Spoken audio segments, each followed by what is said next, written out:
I'd like to welcome everybody to today's presentation of Integrative Behavioral Health. I'm your host, Dr. Elise Snipes, and today we are talking about happiness habits.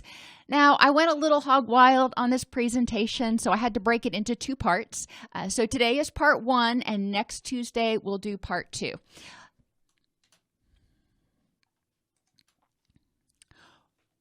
First, as always, we talk about why do we care?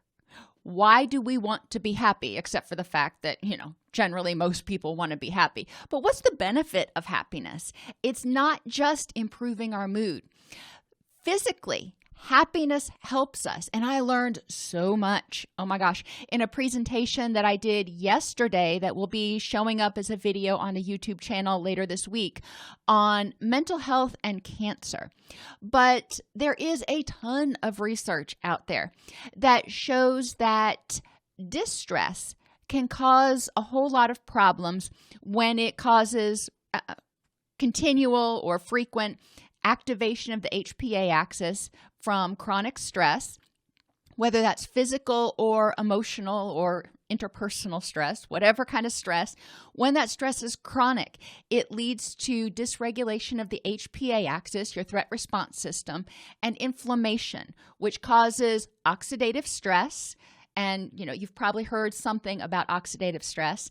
And that oxidative stress contributes to the development of cancer, a variety of illnesses, as well as increased speed of aging. And a lot of us really don't want to, necessarily look our age, especially me, because I don't act my age.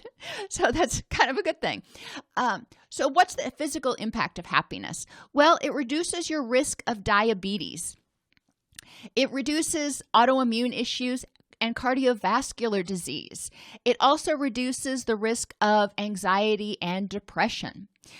There's a reduced activation of the HPA axis and subsequent inflammation, improved hormone balance because that HPA axis, when it's regulated, when it's, acting like it's supposed to, you have adequate hormone balance. When that HPA axis is activated, it starts suppressing a lot of our gonadal hormones and our thyroid hormones. So we have hormone imbalance. So we want happiness to keep our hormones in balance.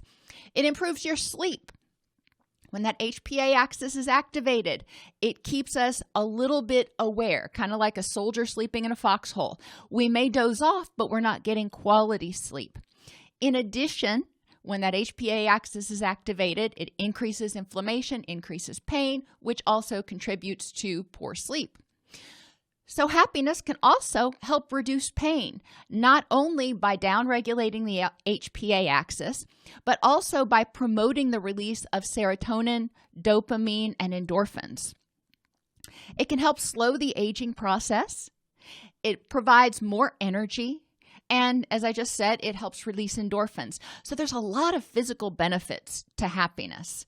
It may seem elusive, but we're going to talk about some things that you can try doing every day and in order to increase your happiness.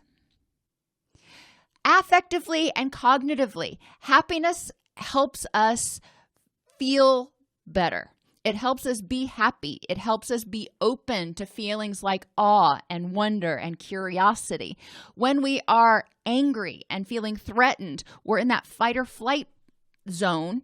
We've got kind of tunnel vision. So it's hard for us to notice the things that might make us happy. So when we're happy, we actually are more likely to notice happy stimuli in the environment.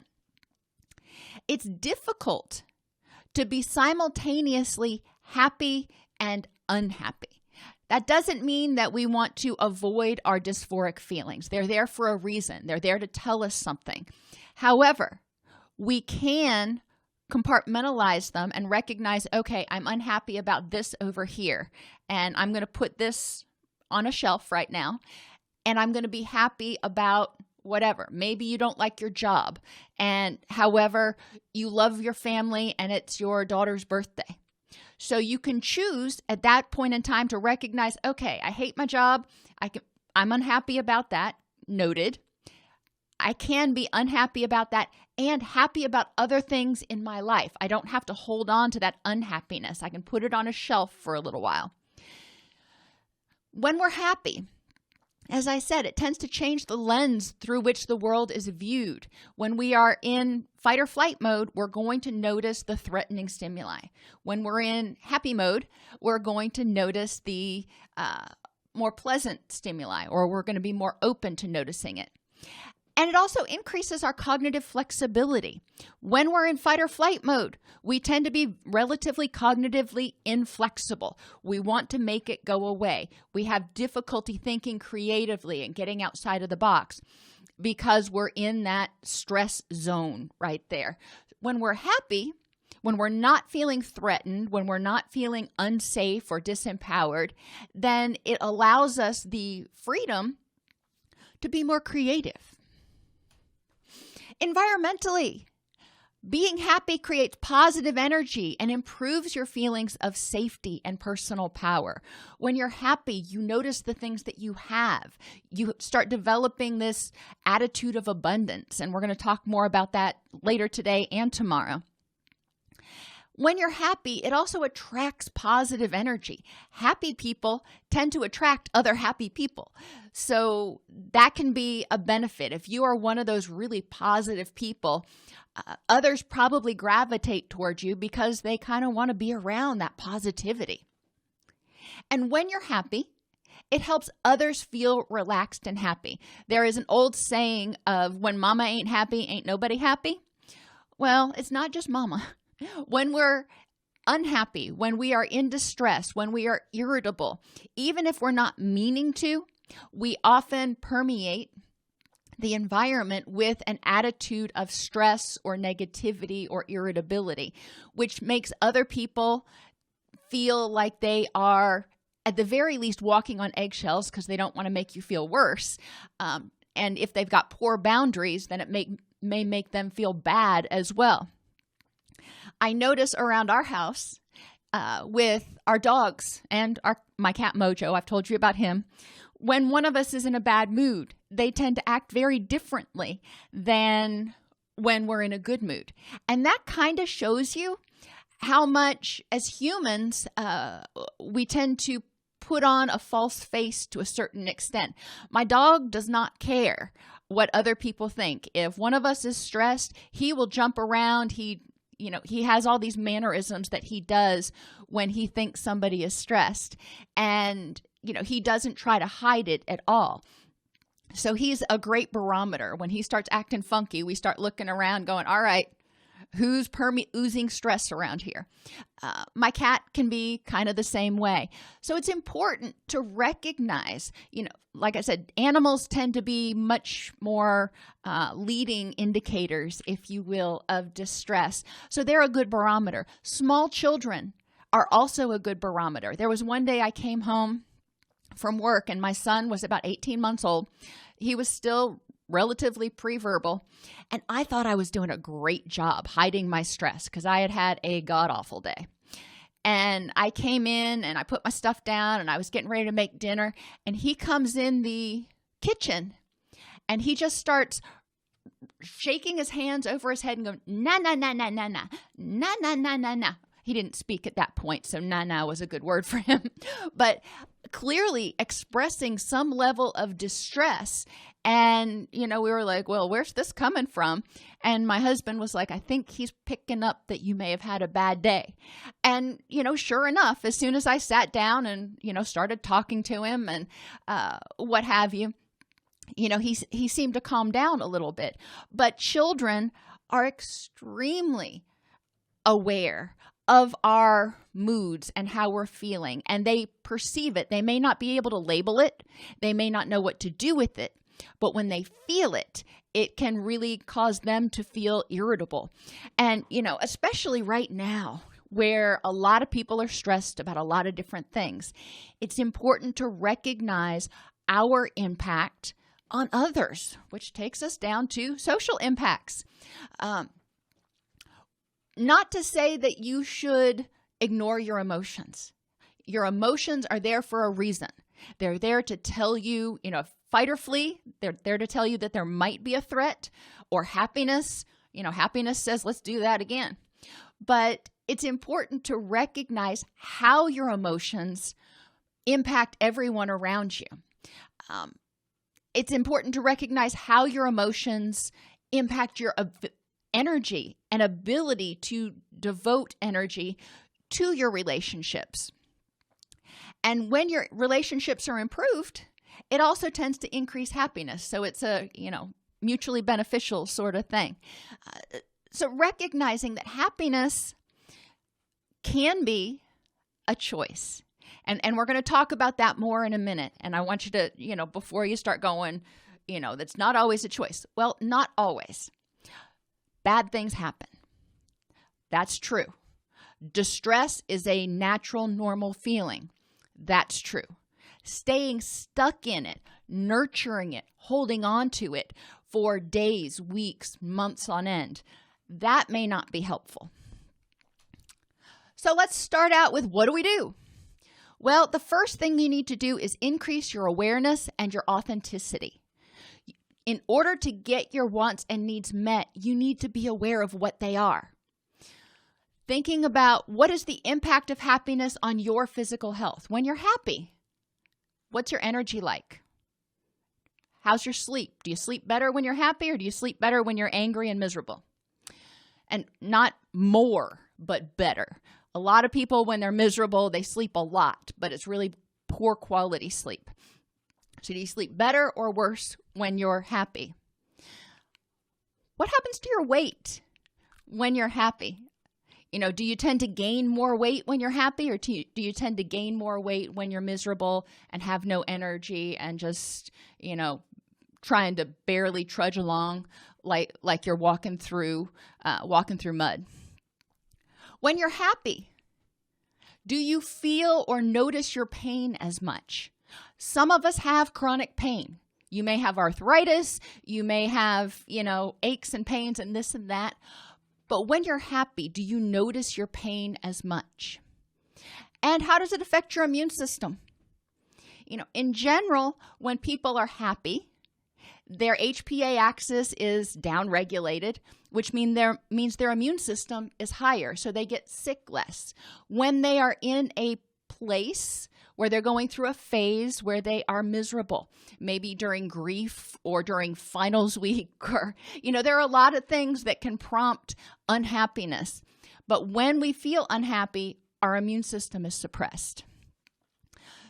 Recognizing the impact, becoming aware of the impact of happiness on every area of our life is first, because that helps us realize why we may want to pay attention to this. Then practice mindfulness.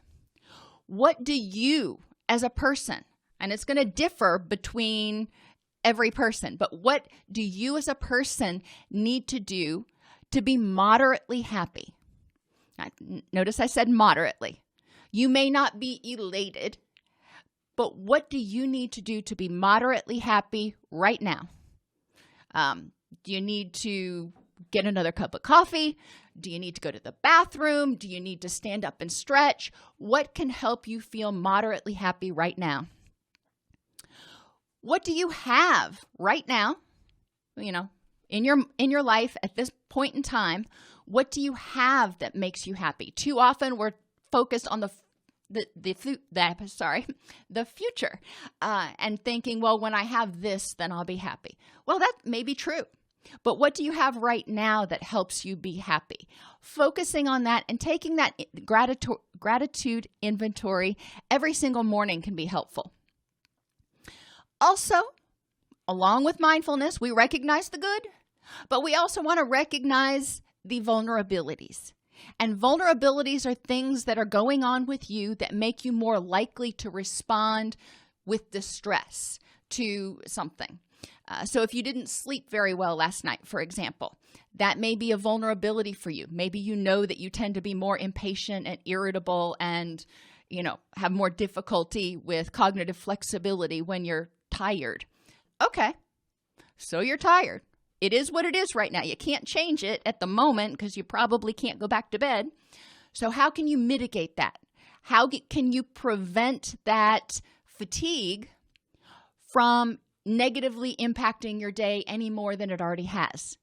What alterations do you need to make in order to accommodate the fact that you're tired today? How can you prevent being tired in the future? Or, whatever this vulnerability is, we'll stick with tired for right now. So maybe I know that I didn't put on the sleep timer on the TV last night, and it kept waking me up when the loud commercials would come on, and I still didn't turn it off. That would be one of those things that I know, well, in the future, I know I need to put on the sleep timer in order to get better quality sleep. I know what I need to do so I can get better quality sleep. And the third question, why is it important to prevent these vulnerabilities, just helps you increase your motivation. So you realize, it really is important to take that extra 15 seconds before I go to sleep and set the sleep timer on my TV or whatever it is your vulnerability is. Noticing those things and taking proactive steps can be awesome towards improving your happiness. When you wake up and you feel like you're starting the day happy and energized, enthusiastic, that is a whole lot better than waking up and going, oh crap, another day. Let's just face it. So what can you do to start your day off right so you wake up with that positive attitude? And if you wake up and you don't have that positive attitude, how can you make the best of your day? What do you need to do to be compassionate with yourself? The next step is beginning with the end in mind, and RML stands for Rich and Meaningful Life. In order to live authentically, that means knowing what you need and actually stating that, trying to get those needs met instead of trying to do what everybody else says you should do. Living authentically also means living in a way that will help you have a rich and meaningful life as you define it. What is the definition of a rich and meaningful life for me? May be very different than what it looks like for you. I mean, there's probably some overlaps, some similarities, but what is important to me may not be the same things in totality as what's important to you. So thinking, as Covey would say, begin with the end in mind. What people, places, events, and things are important for your happiness, for a rich and meaningful life? What will your thoughts and outlook be in a rich and meaningful life? How do you want to think in a rich and meaningful life? When you're happy, who do you see in your support system, and what will your relationships be like? You're envisioning this happy life. This is where you want to be. So what will your support system and relationships be like? What will be the same and different in your day-to-day life, hobbies, and activities when you're happy? And it's important to recognize after you do this, go back through what you've defined as your rich and meaningful life and mark off the things that you've already got. Because chances are you've got some of them in your life already. So you can start checking those things off and go, you know what? I'm working my way towards that end goal. And then for the things that you don't already have in your life, how can you start making these things happen? And I call this the principle of reciprocity. When you start doing positive things in your life, other positive things will happen. So when you start doing things to make your life rich and meaningful, your mood will improve. Your energy may improve. Then you're going to have more energy to spend on your relationships. When your relationships improve, it may help your mood, which increases your energy some more. So it all feeds in on itself. Positive changes beget positive outcomes. Negative changes often beget negative outcomes. The next tip is purposeful action and long-term goals. Once you know what you need for a rich and meaningful life, you know what you want it to look like, this is your long-term goal. The next step is to figure out, okay, when I make decisions, I only have so much energy. So every time I make a decision, is it moving me closer to my long-term goals? Is it moving me closer to happiness? Or is it, moving me backwards? Each step towards a rich and meaningful life can make you feel happier. Purposeful action means using your energy for a purpose to help you achieve your goals and focusing on things you can control. Using your energy to stew and dwell on things that you can't control, that's not real purposeful. That's just burning your energy. It's kind of like spinning your tires in the mud. You're just going to dig deeper and deeper. Think about 3 small changes you can make today. Yes, I said today. 3 changes you can make today to move closer to your rich and meaningful life. They don't have to be big things.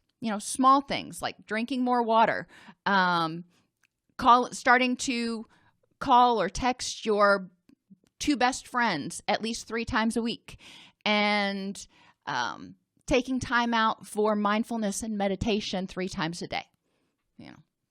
I'm just kind of spitballing here, but those are 3 easy changes. They're not going to rock your world.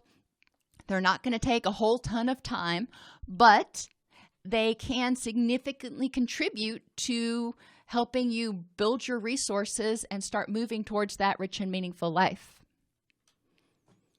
Be proactive, not reactive. And this goes along with purposeful action. Too often when we experience distress, we feel unpleasant thoughts. We feel anger, depression, fear. And the first thing we do is we react. We just want to make it go away. And that is not always the best choice. Same thing is true sometimes when we have cravings or urges. It's like, I really want to do this. I can't tolerate not doing it right now. And we use these distress intolerant thoughts and we act on autopilot. We act reactively instead of thinking, all right, this is unpleasant in the moment. However, what are my options? How can I deal with this? It's important to remember that fighting against things that are unchangeable or not realistically changeable by you wastes a ton of energy. And there are a lot of things in life that you have no direct ability to change. So, figuring out how you can radically accept the situation, whatever it is that's going on that you don't like. And you may hate this phrase. You can find your own phrase. This is mine. It is what it is. I don't like it, but this is what reality is right now. It is what it is. Okay. What are the facts for and against my feelings, my fear, my anger, my depression at this time and in this context? If I'm rebelling against something, if I'm feeling like I'm going to dig in and go, no, you can't make me do that, or I don't feel like doing that, or I'm angry about that. Okay. Well, those feelings come from a place of threat. So it's important to figure out why am I feeling threatened? What am I afraid of? Or what do I feel powerless over? All right. Once you figure that out, then you say, what are the facts for and against that? Is that really, truly a threat at this time and in this context? Maybe 20 years down the road, it'll be a big deal. Maybe 20 years ago, it was a big deal. But at this time, in this context, is this actually a threat to me? In what ways am I powerless? And in what ways do I have power in this situation? Which takes me to, what parts do I have control over? Sometimes you can change part of the situation to make it more tolerable. You may not be able to change the whole situation, but figure out what parts of it you can change. I know for a long time, a lot of people were rebelling against wearing masks, and maybe they still are. Okay, if they don't want to wear a mask, what parts of the situation can they control? Well, that means they can't go into public. Right now, to go into public buildings, you have to wear a mask. So if you're not willing to do that, if you don't want to wear it, then that means you can make the choice to not go shopping, to not go into public buildings. You do have control over that. You can change your reaction to the situation. And that may mean figuring out that, okay, I feel angry, I feel threatened right now, but in reality, there's really no imminent threat to me. So I can choose to let it go. When somebody starts trolling you on Facebook or Twitter or wherever you go to social network, they can start to try to poke the bear, and you can choose to continue to get angry. Remember, the initial feeling of anger, that's a natural feeling. That's a natural feeling to threat, to someone being antagonistic, making you feel unsafe or out of control. Got it. However, is somebody trolling you on Facebook really a threat to you? If so, what parts of the situation do you have control over? Well, you can block them. How can you change your reaction to the situation? Does getting angry over it, is that a good use of your energy to move you towards your rich and meaningful life? Or is it better just to let it go? Didn't say easy. I said better. And what's the probability that this will be significant 3 months from now? So if somebody's trolling you online, you block them.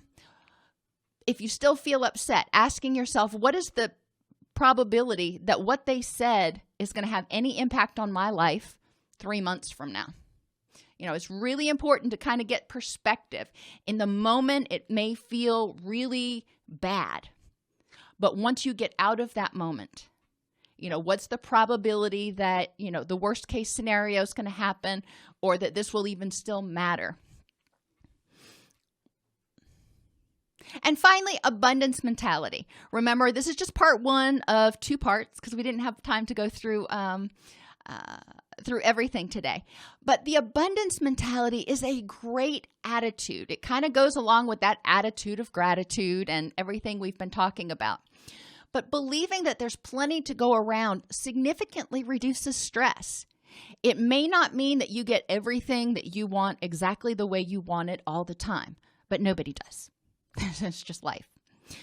When you're not feeling like you have to compete for every resource, it can help you to be happy for people's successes instead of feeling jealous or envious and angry.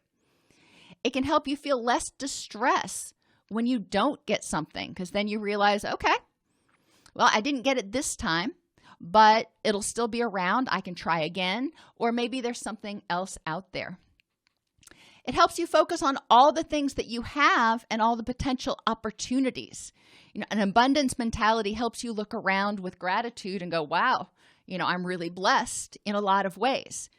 Maybe not financially but you've got to be willing to open your eyes and recognize what you do have.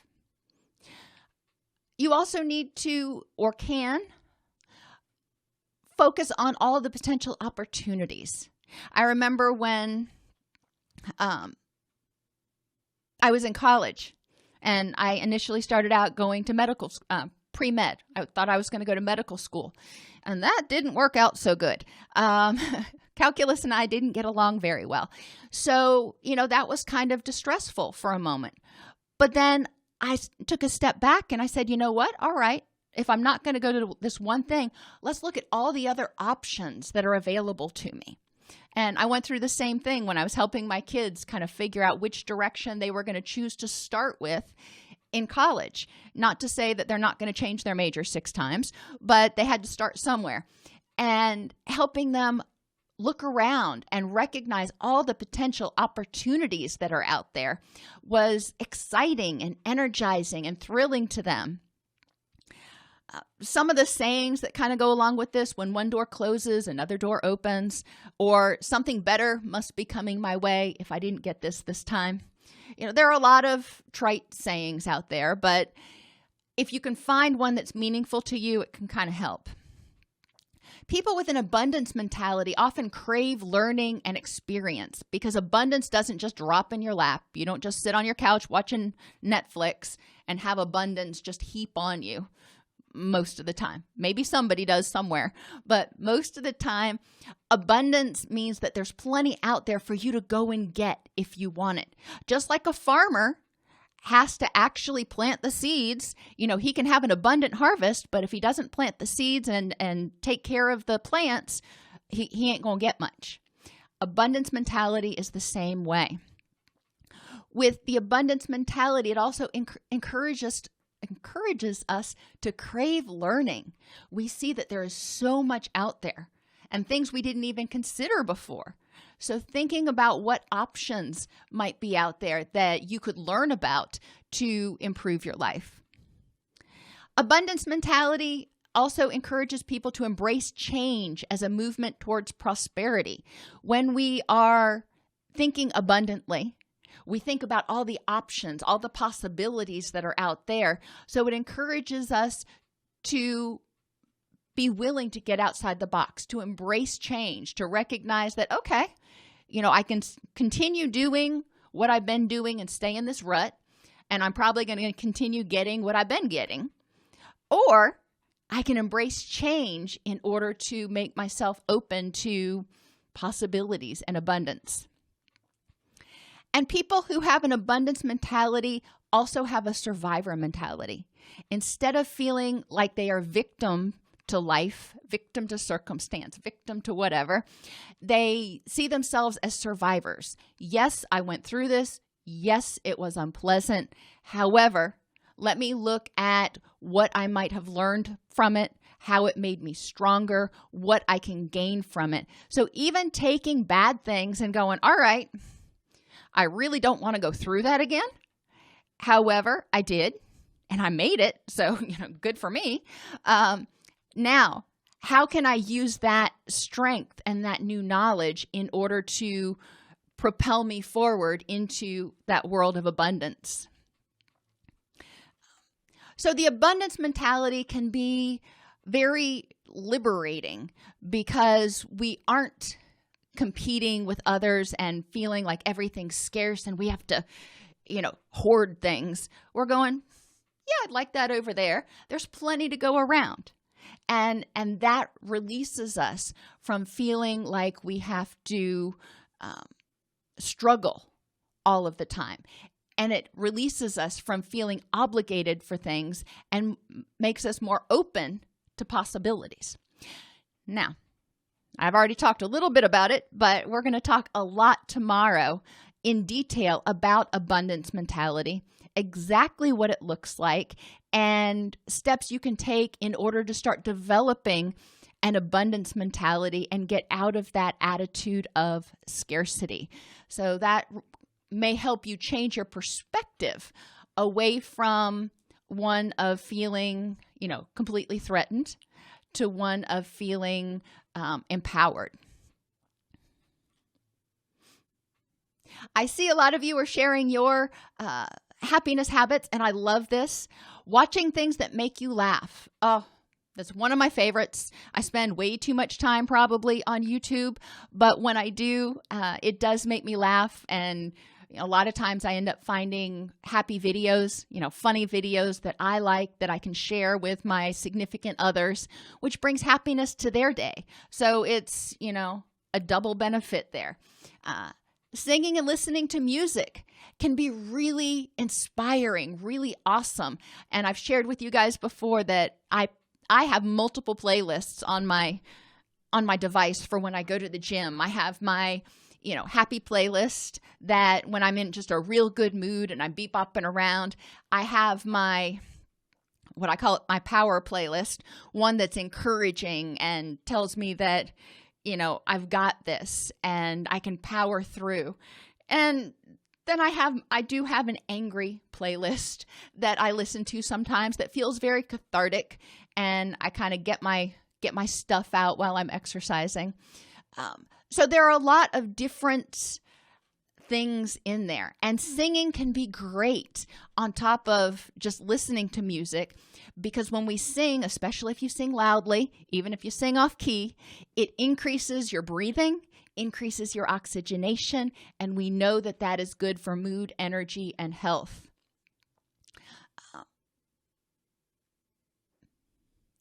Singing to a younger version of yourself. That is really an awesome suggestion. I never really thought of it that way.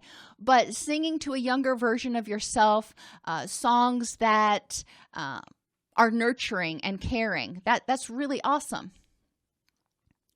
Dancing and singing can also be wonderful to do. Just like with singing, it increases your breathing. Dancing, even if you're dancing with your mop by yourself with the blinds closed, it can increase your oxygenation. It can increase your energy levels and decrease some of your pain because you're moving around, which they've found that low intensity exercise actually can help reduce inflammation. I know a lot of people think exercise equals pain. Well, that's when you really push it. Low intensity exercise helps keep your joints lubricated and actually helps move some of those toxins out of your body, which can help reduce inflammation and reduce pain. So those are some suggestions for helping to improve your happiness. And I will say it one more time. I know I sound like a broken record, but I'm not encouraging you to ignore your distress. I'm encouraging you to do what we talk about in acceptance and commitment therapy as living in the and, recognizing that I can be unhappy about certain things in my life and still also have a rich and meaningful life that brings me happiness, that brings me joy. They don't have to be mutually exclusive. It's important to acknowledge your feelings, but then to figure out the best way to use your energy to deal with those feelings and improve the next moment. So tomorrow we will talk about the abundance mentality, and then Thursday, getting my days all mixed up this week. Thursday, we'll talk about some type of environmental interventions for happiness. We may talk about light therapy. I'm not quite sure yet. So I am grateful for all of you who are here today. I think this is the biggest group we have ever had. So that makes me feel happy. And I encourage you in the comments to this or in the chat room to provide suggestions for different topics that you want me to cover. I would be happy to do that. And I will see you tomorrow.